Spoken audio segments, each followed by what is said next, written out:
공수처가 경호처를 압박하며 영장 집행 전략 다지기에 속도를 내고 있습니다. 이번 주 중에 집행이 이뤄질 거란 전망이 나오는데요. 관련 내용 손정혜 변호사와 짚어보겠습니다. 어서 오십시오.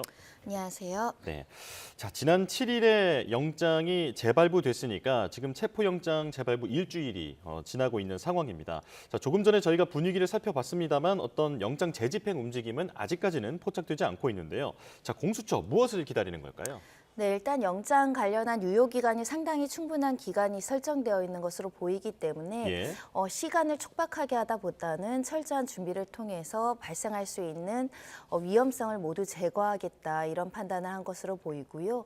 그리고 이제 가장 중요한 것은 경호처 주요 집행부에 대한 수사가 진행되고 있습니다. 즉 이런 수사 절차의 개시를 통해서 경호처 내부 직원들에게 이렇게 불법적으로 저지하는 것은 수사와 재판의 대상이 될 수 있다라는 위험성을 강력하게 고지함으로 인해서 실제 2차 불법 저지에 대한 어떤 의지를 이제 꺾는, 그러니까 의지를 약화시키는 이제 행위들을 함으로 인해서 인명 피해를 줄이겠다라는 어떤 계획을 세우고 있는 것으로 보이기 때문에 예.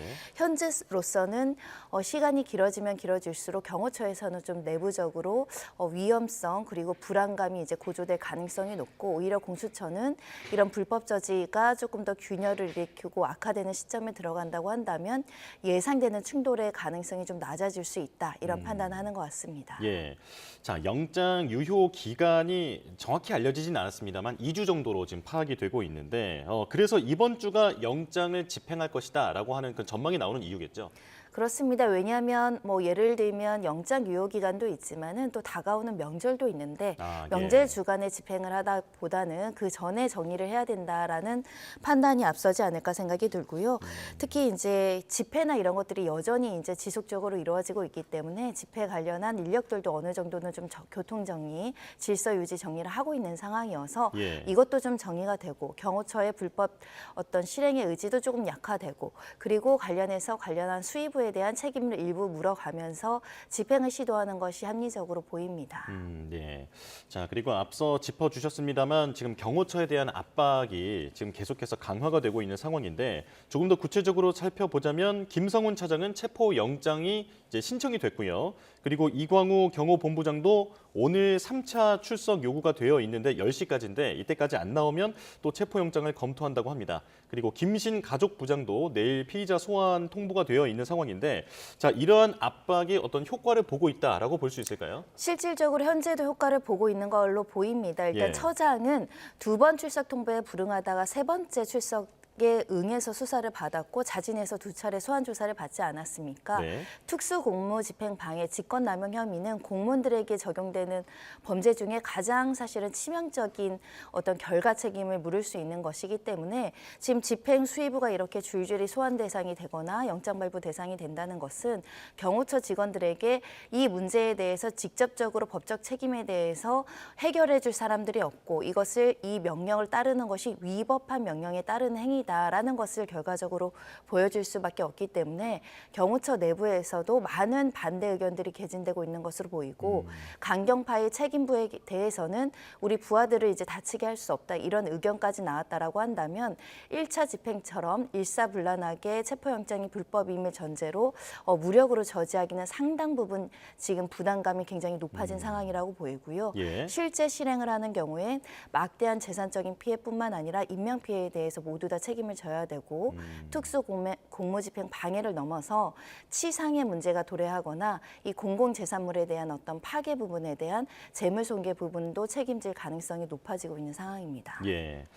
자, 강경파로 알려져 있는 인물 중에 한 명이 바로 이광우 경호본부장인데 오늘 오전 10시에 3차 소환 통보가 되어 있으니까 이때 출석을 하는지도 중대한 어떤 분수령이 될 것으로 보입니다. 자, 공수처는 경호처 간부들의 수사 일정이 윤석열 대통령 체포와는 관련이 없다 이렇게 얘기를 하고 있지만 하지만 지금 직무대행을 맡고 있는 김성훈 경호차장의 체포 영장이 만약에 발부되면 이게 어떤 신호탄처럼 보일 수 있다라고 하는 분석도 있거든요. 어떻게 보십니까? 그렇습니다. 2차 영장이 집행되는 데 있어서는 지금 김성훈 차장이 무력으로 저지하거나 위법한 명령을 통해서 경호처 직원들과 경비부대 직원들의 심리적으로 압박을 가하는 경우 체포의 실효성을 떨어뜨리는 요인이 될 수 있는데 만약에 이 사람 자체가 체포의 대상이 되고 불법적으로 저지하는 것이 현장에서 확인되는 순간 현행범 체포도 가능할 수 있기 때문에 그런 경우에는 이렇게 체포영장에 대해서 물리력을 동원하는 것이 굉장히 한계가 있을 수 있다. 이런 말씀을 드릴 수 있고요. 예. 이런 경우에 이르르면 또 대통령 측에서 자진해서 출석하는 것을 또 검토할 여지가 있기 때문에 이런 여러 가지 변수를 고려해서 지금 공수처에서는 이 경호처 직원들 특히 수뇌부에 대한 조사를 개시하고 있다. 이렇게 말씀드릴 수 있고 예. 정당한 이유 없이 이렇게 경호 목적을 넘어서서 체포영장 집행을 방해하는 게 이제 불법으로 해석될 수 있지 않겠습니까? 예. 수사 과정에서 충분히 수사기관 입장에서 이것이 왜 불법이고 수사의 대상이 되는지를 알린다고 했으면 김성훈 차장도 향후에 나아가서 이런 경고적 효과, 예방적 효과를 무시하고 또 직원들까지 합세해서 불법적인 명령을 하기는 굉장히 어려울 것이다라고 해석할 수 있습니다. 예, 그렇다면 김성훈 경호차장에 대한 체포 영장이 만약에 나온다면 지금 신청이 되어 있는 상황이니까요. 그렇다면 윤석열 대통령의 신병 확보도 함께 이루어질 가능성이 좀 높아졌다고 봐야 될까요? 체포영장을 집행하는 수순으로 첫 번째는 차장에 대해서 집행할 가능성이 있습니다. 차장을 집행한다라는 것은 이 경호 목적은 이 김성훈 차장이 경호의 대상이 되는 상황은 아니기 때문에 경호처 직원들이 차장의 체포영장 집행을 무력으로 저지할 수 없겠죠. 법률적인 근거가 전혀 없기 때문에 그럼 차장을 검거하고 나면 현장에서는 이 어떤 명령을 내릴 집행부가 사라지는 효과를 가져올 수 있기 때문에 그 분열과 집행을 하지 못하는 상황보다는 오히려 집행의 실효성을 높일 수 있어서 보다 먼저 차장을 집행하고 그 위에 저지선을 뚫고 대통령실을 가서 이제 관저에 가서 이제 체포영장을 집행하는 수순을 겪게 되지 않을까 생각이 들고요. 제 바람이라면 이런 상황까지 도래하지 않고 2차 영장 집행 때 이미 이제 공수처의 변호인들이 선임계를 제시한 마당에 변호인들의 설득하에 관저에서 나와서 이 관용차를 타고 이동하는 것이 더 적절하지 않을까 합니다. 예.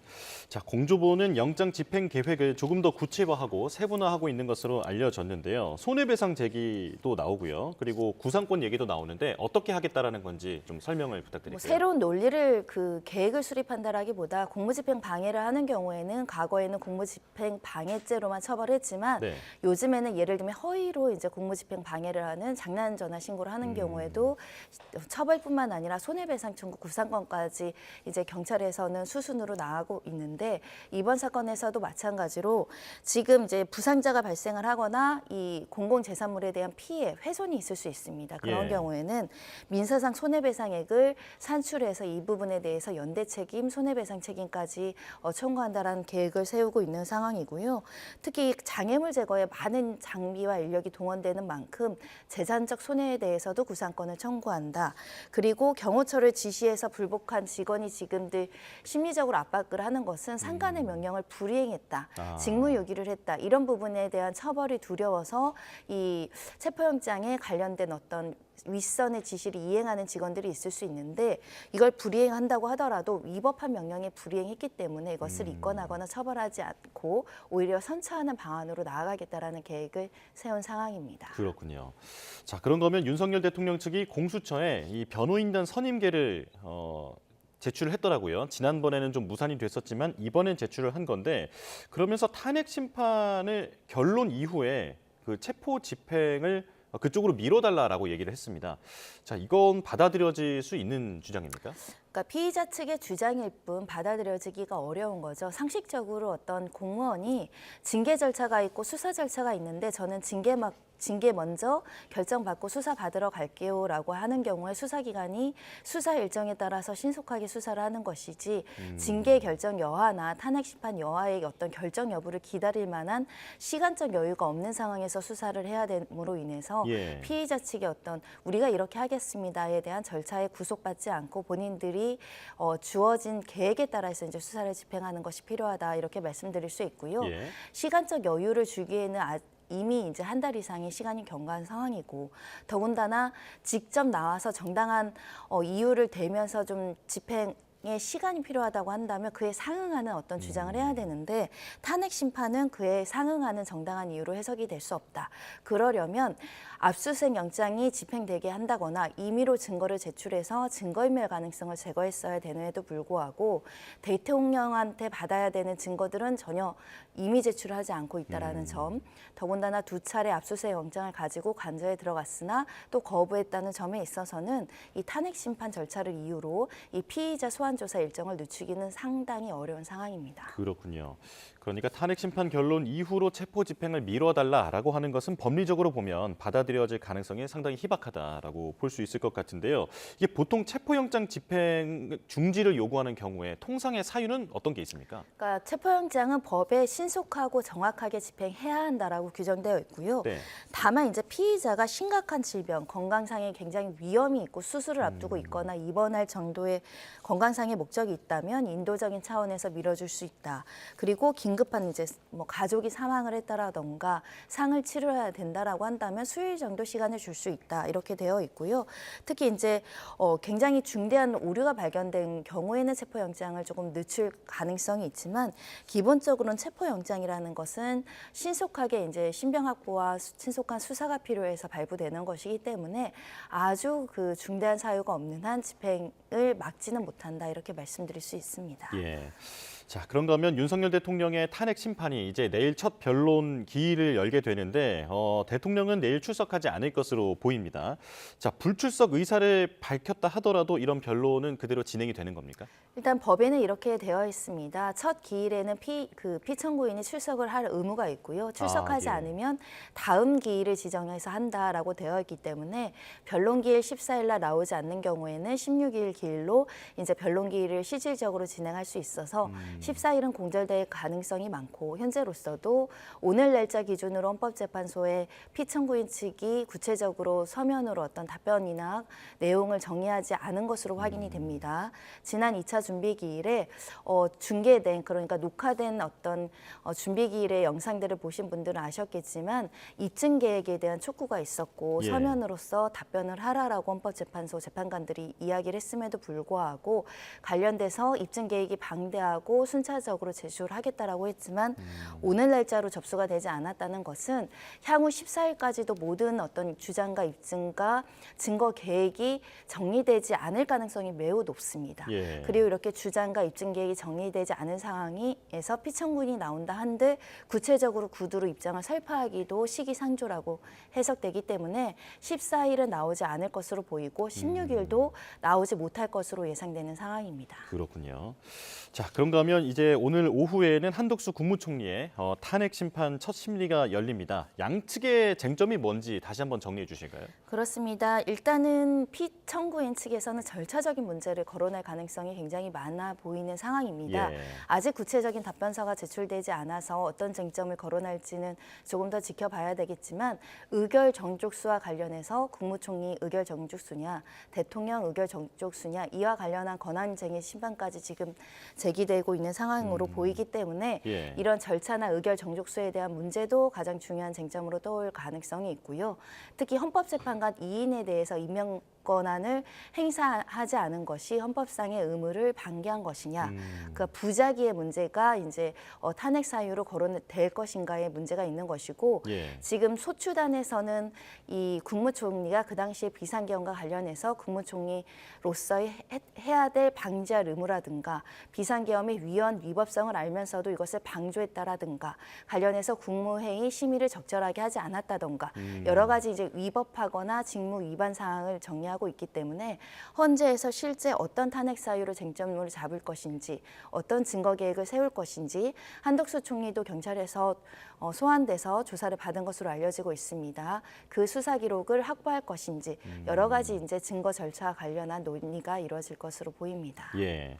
자, 그리고 여야가 지금 내란 특검을 두고 계속해서 맞서고 있는데 그런데 어느 방안이 됐든 여야가 특검법을 통과시키더라도 특검 임명 그리고 수사 준비 때문에 상당한 시간이 소요될 수 있다라고 하는 전망이 있더라고요. 좀 해설을 해주실까요? 그렇습니다. 일단 특검 임명에 기본적으로 8일이 소요될 예정이고 그리고 준비 기간, 수사단을 만드는데도 최소 20일 이상의 시간이 소요될 것이라는 관측이 나오지만 이 자체도 예측일 뿐 또 그 과정에서 여러 가지 문제가 도출되거나 합의에 이르지 못한다고 한다면 또 시간이 많이 소요될 가능성도 있습니다. 다만 이제 특검이라는 것은 수사 주체의 논란을 없애고 또 특검법에 따라서 객관적이고 공정하게 국민들에게 알 권리를 충분히 보장하는 절차로서 특검을 이제 설립을 한다는 취지이기 때문에 예. 다소 시간이 걸린다고 하더라도 그 시간 동안 수사가 이제 중단되는 것이 아니라 공수처나 검찰에선 계속 수사를 하고 있다가 관련된 수사 기록을 이첩하는 것이기 때문에 이 수사와 이 특검의 설립은 양립할 수 있는 부분입니다. 그런 예. 측면에서는 특검법이 만들어진다고 하더라도 지금 이루어지는 수사 절차에는 큰 지장은 없다. 그렇기 때문에 절차가 언제 개시될지 좀 지켜볼 필요가 있습니다. 아, 예. 자, 그리고 오늘 16일에 김용현 전 국방부 장관의 재판이 시작이 됩니다. 내란 중요 임무 종사가 주요 혐의인데 12.3 비상계엄이 내란에 해당하느냐에 대한 이제 법적인 판단이 곧 나올 수 있다라고 보면 되는 걸까요? 곧 나오겠지만 시간은 상당히 소요될 것으로 보입니다. 예. 왜냐하면 지금 김 전 장관 측에서는 아예 검찰의 기소 권한을 행사한 것이 공소권 남용이라고 주장을 하면서 하나하나 다 다툴 의지를 보이고 있고요. 그러니까 전부 무죄 주장을 할 것으로 예상이 되는 상황에서 예. 군 사령관들의 진술도 오염됐다라는 주장을 한다는 것은 수많은 사령관, 군인들이 소환 조사의 대상이 돼서 조사를 받았는데 이 진술을 부동의한다라는 것이기 때문에 그럼 이 관련자들이 모두 법정에 증인으로 출석해서 증인신문 과정을 거쳐야 됩니다. 예. 그렇다고 한다면 최소 수십 명 이상의 증인이 법정에서 나와야 된다는 것이고 그렇다고 한다면 한두 달 안에 끝날 재판은 아니고 최소 수개월 이상 증인신문이 예상이 되고 관련된 쟁점도 굉장히 많은 상황이고 대통령 다음으로 최정점에 있는 사람이기 때문에 하나하나 행위별로 굉장히 사실 조사할 것이 많다. 이런 점을 지적드릴 수 있습니다. 예, 내란 혐의에 대한 재판이 이제 줄줄이 이어질 텐데 시간은 상당히 소요될 것으로 보인다 말씀해 주셨습니다. 지금까지 손정혜 변호사와 이야기 나눠봤습니다. 고맙습니다.